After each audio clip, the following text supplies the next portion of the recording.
Assalamualaikum warahmatullahi wabarakatuh. Hai anak-anak ibu, bertemu kembali dengan channel Ibu Amelia Madonna di sini. Kali ini ibu akan mengajarkan tentang materi kelas 6, tema 1 selamatkan makhluk hidup, subtema 1, pembelajaran 3. Tonton sampai habis ya, jangan di skip.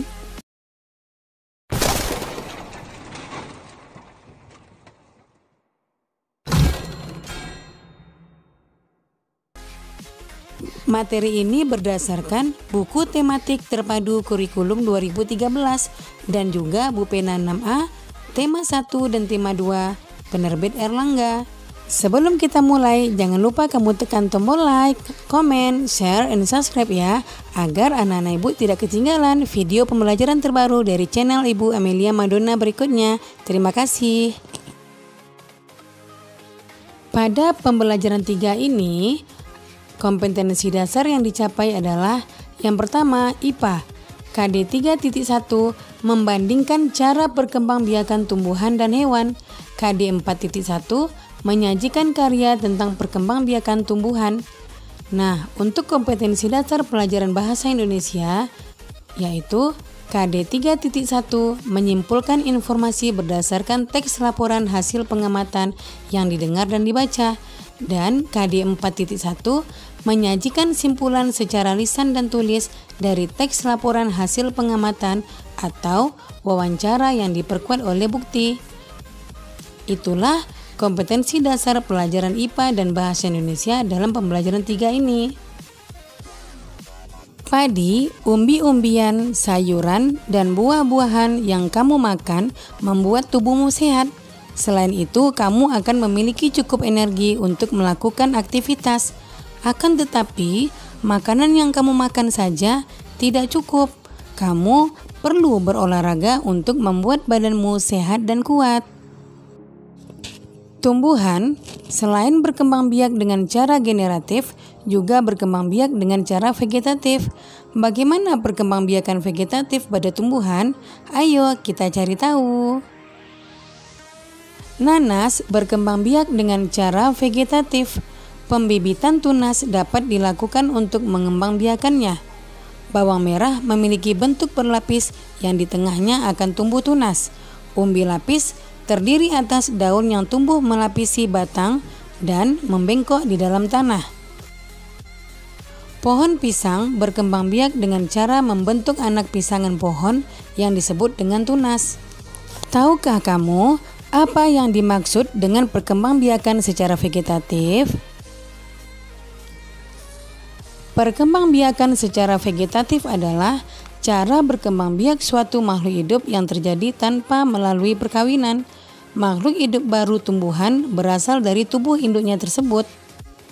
Itulah yang dimaksud dengan perkembangbiakan secara vegetatif. Beberapa tumbuhan ada yang berkembang biak secara vegetatif.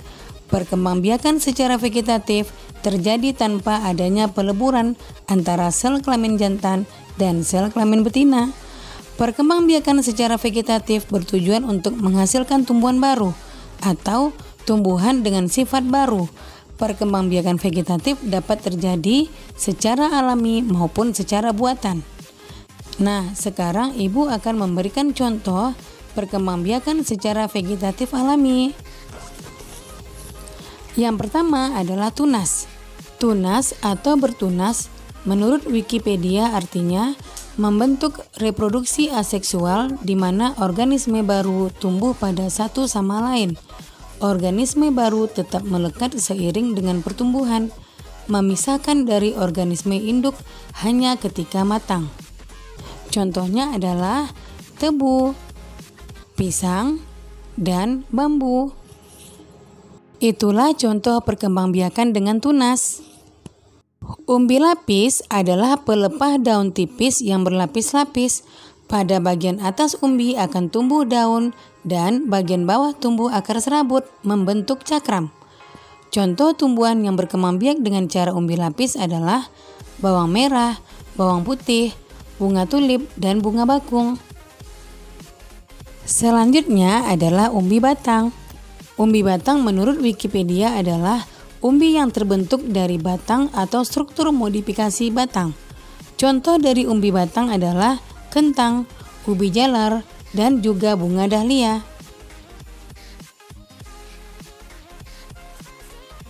Umbi akar adalah akar yang membentuk cadangan makanan dan berbentuk menggembung. Contoh dari umbi akar adalah wortel, singkong, dan lobak. Itulah beberapa contoh tumbuhan yang berkembang biak dengan umbi akar. Yang kelima adalah geragih. Geragih atau stolon adalah modifikasi batang yang tumbuh menyamping dan di ruas-ruasnya tumbuh bakal tanaman baru. Geragih adalah cabang batang yang memiliki perubahan bentuk dan penambahan fungsi. Geragih biasanya berbuku-buku dan beruas-ruas. Beberapa contoh geragih adalah rumput teki dan stroberi. Selanjutnya adalah rizoma atau akar tinggal. Akar tinggal adalah bagian batang yang tumbuh mendatar di dalam tanah dan menyerupai akar. Akar tinggal atau rizoma adalah bagian batang yang tumbuh mendatar di dalam tanah dan menyerupai akar. Batang-batang beruas-ruas dan di setiap ruas dapat tumbuh tunas. Jika kita memotongnya dengan menyertakan ruasnya, kemudian kita tanam, potongan batang tersebut menjadi individu baru. Di ruas akan tumbuh tunas dan semakin lama semakin membesar.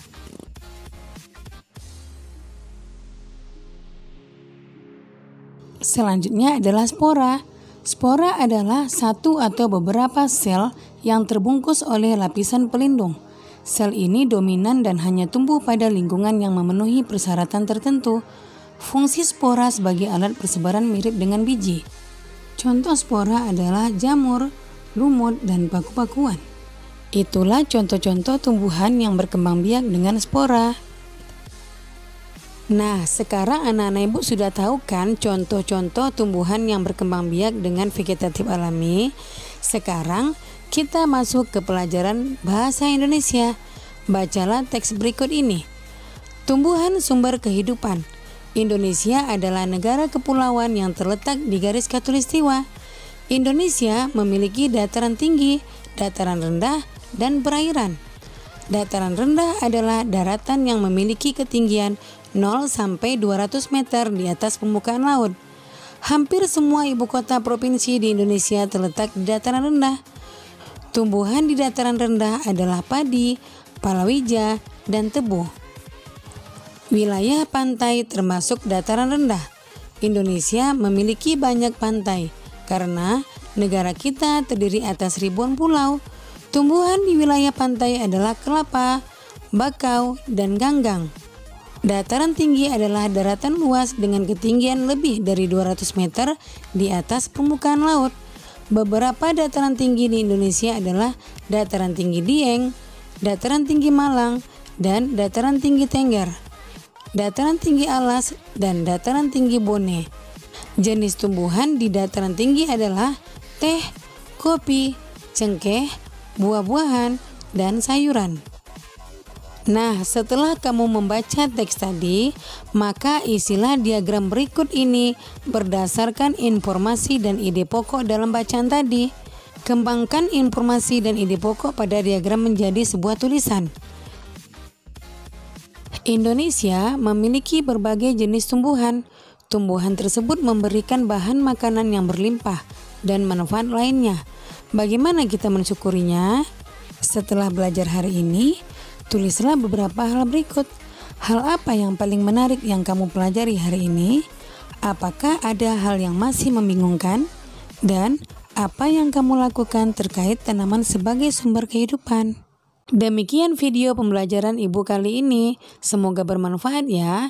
Jangan lupa kamu tekan tombol like, komen, share, and subscribe ya, agar kamu tidak ketinggalan video-video pembelajaran terbaru dari channel Ibu Amelia Madonna berikutnya.